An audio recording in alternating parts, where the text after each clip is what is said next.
ఏదైనా మా ఆడలేడీస్ చాలా గ్రేట్ అండి. 9 నెలలు మోసి పిల్లలకు జన్మనిచ్చేస్తామండి. ఇప్పుడు ఆ విషయం ఎందుకమ్మా, అది సృష్టిలో జరిగే ఒక అద్భుతం, అది అందరికీ తెలిసిందే కదా. అయినా కూడా మీలో చాలా మందికి మేమంటే సెన్న సూపే కదా అబ్బాయి. అబ్బే అట్లా ఏం లేదమ్మా, ఆడోళ్ళు గ్రేట్ అని నేను కూడా అంటుంటాను కదా, కానీ నువ్వే అస్సలు పట్టించుకోవు. అది సర్లే గాని ఆవిడేమో కడుపుతో ఉందండి, అయినా ఎంత గొప్ప పని చేసిందో చూసారా. ఒక్క వేళ కనుక చూడకపోలేదనుకోండి, ఇప్పుడే చూసండి మరి.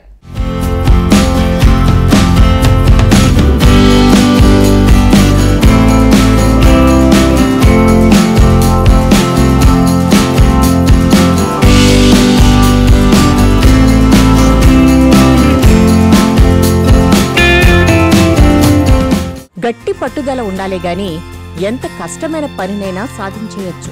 ఇది సోనికా యాదవ్ అనే మహిళకు అతికినట్టు సరిపోతుంది. సోనికా యాదవ్ 7 నెలల గర్భిణి అయినా కూడా వెయిట్ లిఫ్టింగ్లో 145 కిలోల బరువును ఎత్తి కాంస్యం పథకం సాధించింది.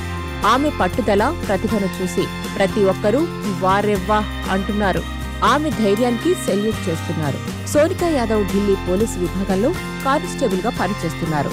ఆంధ్రప్రదేశ్లో జరిగిన all India police weight lifting cluster 2025 నుండి 26లో 84+ కిలోల విభాగంలో కాంస్య పథకం గెలుచుకున్నారు సోనికా యాదవ్. మామూలుగా అయితే ఇదేమంత పెద్ద విషయం కాకపోవచ్చు, కానీ ఆమె 7 నెలల గర్భంతో ఉన్నారు. అదే ఇక్కడ స్పెషాలిటీ. గర్భంతో ఉన్నప్పటికీ 145 కిలోల బరువును ఎత్తడం ఇంకా గొప్ప విశేషం. Delhi police department social media ద్వారా ఈ సమాచారాన్ని షేర్ చేసుకుంది. సోనికా యాదవ్ గర్భం దాల్చినట్టు మే నెలలో తెలిసింది.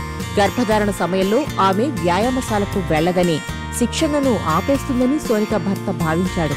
కానీ ఆ సమయంలో కూడా శిక్షణ కంటిన్యూ చేయాలని ఆమె డిసైడ్ అయ్యారు. గర్భధారణ సమయంలో ఈ 7 నెలల పాటు నిరంతరం వెయిట్ లిఫ్టింగ్ చేస్తూనే ఉన్నారు. ఈ పోటీలో స్క్వాట్స్ లో 125 కిలోల బరువు, బెంచ్ ప్రెస్ లో 80 కిలోల బరువు, డెడ్ లిఫ్ట్ లో 145 కిలోల బరువును ఎత్తారామె. ఢిల్లీ పోలీసులతో పాటు ప్రతి ఒక్కరూ ఆమె మనోధైర్యాన్ని, పట్టుదలను ప్రశంసిస్తున్నారు.